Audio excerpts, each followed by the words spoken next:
Here's a question for you. Are Britain's roads being dug up willy-nilly? Conservative MP Mark Francois believes so and has brought a bill to Parliament which would tighten up roadwork regulations across the UK. Now, would this cause delays for what some would argue is essential maintenance, or should we have stricter rules to make it more difficult to dig up our streets?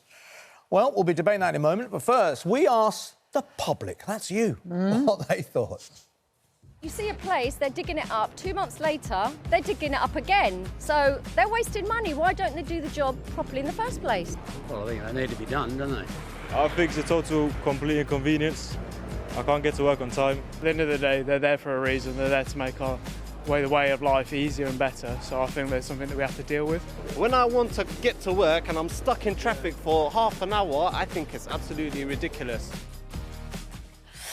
But I wonder what he then thinks when he's damaged by a pothole, which we flip around, don't we? Well, look, joining us to debate this is Conservative MP Lewis Cocking, who says we must take action against roadworks and make rules stricter on them. And the YIMBY Alliance's Kane Emerson, who says roadworks are vital to fixing outdated infrastructure on our streets.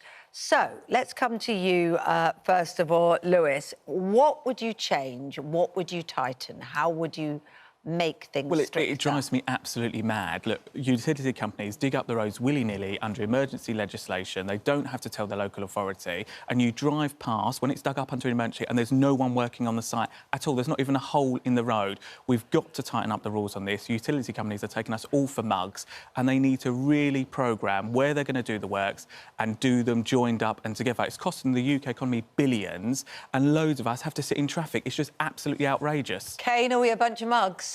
No, I don't think so. It's all about trade-offs, right? You know, when you're putting in a kitchen extension, you're going to have the inconvenience of not being able to use your kitchen for a month or so, but you get a new kitchen. It's the same way with roadwork. So, you know, roads are being dug up. Yes, it's inconvenient, but we do need the gas, the electricity, the broadband that these roadworks bring. But when you put in a new kitchen, you know, and you might be aware you need a new door as well. You tend to try and do it together so it doesn't constantly continue. Yeah. You also know, because it's your home, that that you can plan for it. I think what drives people crackers is they feel that there isn't enough notice and suddenly, from nowhere, there's a blockage. Yeah, so that is an issue, but with roadworks, often you have different utilities. So you might have broadband. So broadband often comes in when there's enough customers in an area request a certain provider, let's say BT or Virgin Media, and those providers won't know until they get enough customers signing up. So it's really hard to plan. So they're private as well.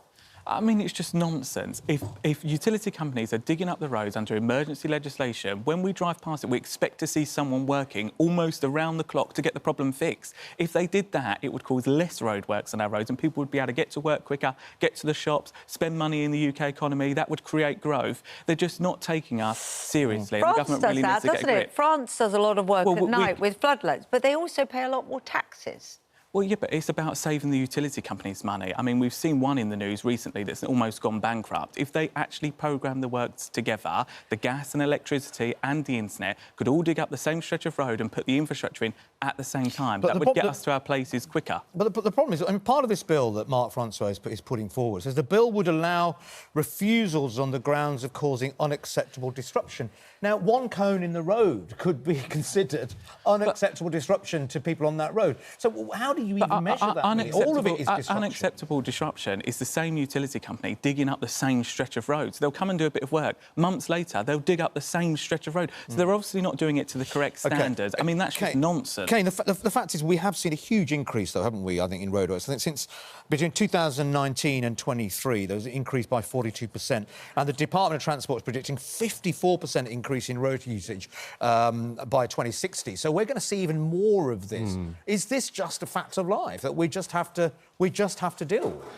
Well, life has become so much more complex. So that issue around broadband, a third of British homes don't have access to full fibre broadband. So there's going to be a lot of roadworks in order to make sure that those people have broadband. But then you have things like EV charging points. So we need much more electricity grid connections to make that possible. So it is also beneficial for these people who use the roads, drivers, in putting in more EV points. What's wrong with doing it at night?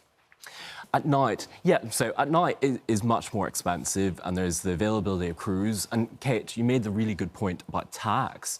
If we make it really difficult to put in infrastructure and roadworks, then that will push up prices. Right. OK, we're going to have to leave it there. We've had a poll, though, haven't we, Adol? I'm sure we'll never come back to this debate ever again. It's all solved now. But well, let's see what people have been voting on this morning. Should we have stricter rules to curb roadworks?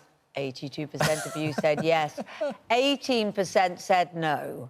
Probably those 18% work from home. But great to hear both sides of the story.